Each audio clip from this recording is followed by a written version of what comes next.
মায়াপুরে ইসকনের যে হোটেলে আমরা ছিলাম তার 6 তলা থেকে এই মন্দিরের দৃশ্যটা আমি দেখতে পেলাম।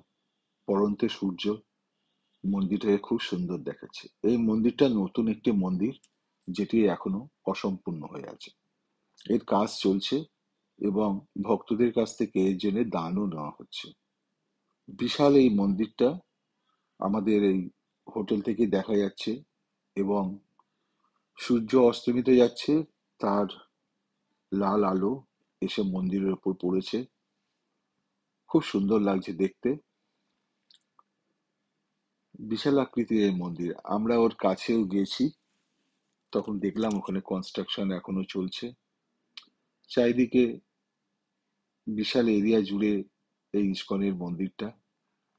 ইস্কনের এলাকা অনেক বড়, বিশাল। তার মধ্যে নানা ব্যবস্থা আছে, রেস্টুরেন্ট আছে, নানা ধরনের অনেক ছোট ছোট মন্দির আছে এবং সেখানে সবসময় একটা ভক্তি ভাবের একটা পরিবেশ রয়েছে।